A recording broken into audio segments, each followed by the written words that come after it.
लेके आल बानी। अच्छा जलेबी लेके आल हो? हाँ हो। तू हमके पागल बनावत हो? का भल हो? भाई तहरे नकिया मकन झुलनिया जवन हम गल्लावा बेच के खरीदले रहली, हाँ उ झुलनिया का भइल? अरे राजा जी का बताई हो, सुना सुनाओ। अरे घटल घटल मा राजा जी, अरे घटल घटल मा राजा जी, हैसा में के हो बेला में टूटल झुलनिया राजा जी नैहर के सुना मेला में। झुलनिया राजा जी नैहर के सोना मेला में, झुलनिया राजा जी नैहर के सोना मेला में।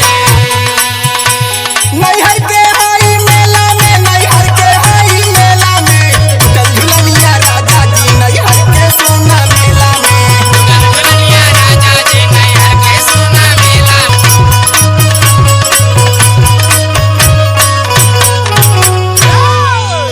ए राजा जी का हो? अरे ज्यादा है रागल दूसर किन दिया हो। आ तोहके दूसर लौकत है? यहाँ झुलनिया खरीदे खातिर हमें का झेले पड़ल हम न जानत हई।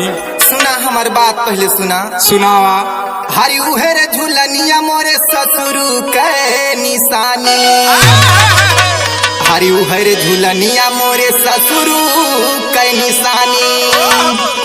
अरे किनी जलेबी धारत रहनी, अरे किनी जलेबी धारत रहनी, अरे जब हम हई झोला में हरी टूटल झुलनिया राजा जी नैहर के सोना मेला में। झुलनिया राजा जी नैहर के सोना मेला में, झुलनिया राजा जी नैहर के सोना मेला में, नैहर के सोना मेला में, नैहर के सोना मेला में, झुलनिया राजा जी नैहर के सोना मेला में, झुलनिया राजा जी नैहर के सोना मेला में।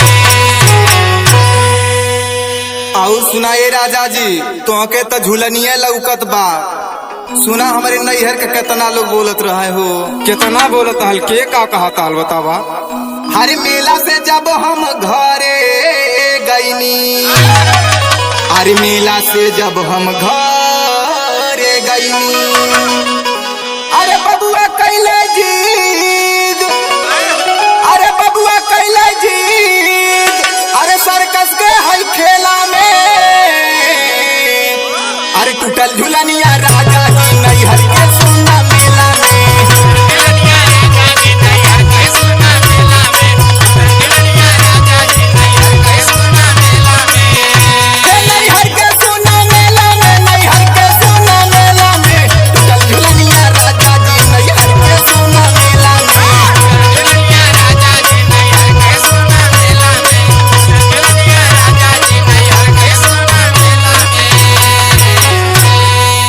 ए राजा जी का हो? सुना हमार बात सुना। तो यह तू अर्कस सर्कस दिखावत में झुलनी हरवा दहलू? अरे लइका रहना जिद कर देना हो को। सुना हमार बात सुना। सुनावा।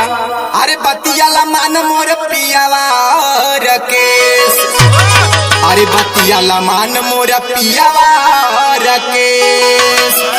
अरे बझी के सरिया फाटल जब, अरे बझी के सरिया फाटल जब, अरे वही हई ठेला में हर टूटल झुलनिया